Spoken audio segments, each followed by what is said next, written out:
Hello and welcome to Sketchy Games Nintendovember. This is Musical Monacle speaking. I do the music around these parts. Today I'm covering for Link on Air because he has been stricken with illness. Something about a jellyfish-like alien lifeform that's attached itself to his larynx. Anyway, today I will be reviewing the classic Metroid, the beginning of one of my, as well as Link on Air's, favorite gaming franchises of all time. The premise of the story is that you are Samus Aran and have been sent to the planet Zebes by the Galactic Federation to destroy all of the Metroids and defeat the space pirates. Now, from what I know, you never actually run into any space pirates other than Ridley, Kraid, and Mother Brain. The gameplay of Metroid is pretty straightforward. It's exploration-based. You can shoot with the B button, jump with the A button, press the D-pad left and right to move left and right, press up on the D-pad to aim up, and down to activate Morph Ball, changing to B button to activate bombs once you obtain them. Also, pressing the select button switches your beam cannon to missiles, which are of limited capacity. And just like future Metroid games, there are upgrades which expand your health and missiles. There are other abilities you can obtain in the game, which may assist you with certain in-game issues.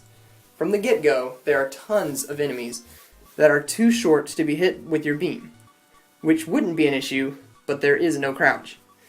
It's easy enough to jump for them, but when you have a large form of flying enemies attacking you as well, you're going to get hit by one or the other.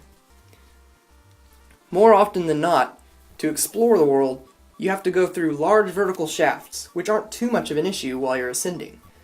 But if you're descending, you will be unable to shoot downwards, and you are more than likely going to run into an enemy and take damage. This game is not for the faint of heart.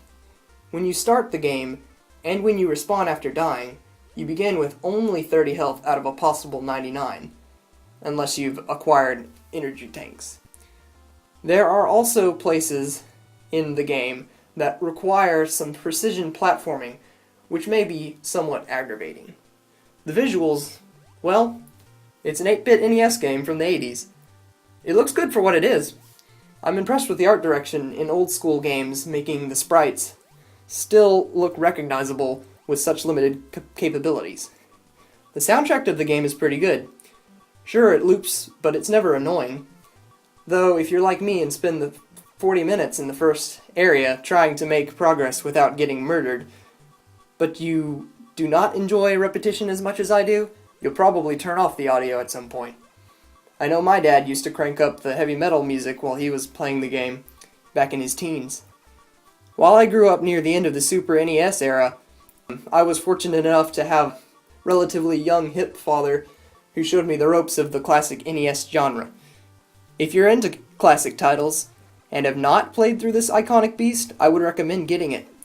However, Link on Air reminded me to inform you that there is also the Game Boy Advance remake, Metroid Zero Mission. If you've enjoyed this review, please like and subscribe. Let us know what you think in the comments section. For the next part of Nintendovember, Link on Air will be reviewing The Legend of Zelda next Tuesday, as well as Hitman Absolution sometime after it comes out. If you have any recommendations, let us know in the comments. This has been Musical Monacle saying, stay classy, classic gamers. Can I say that?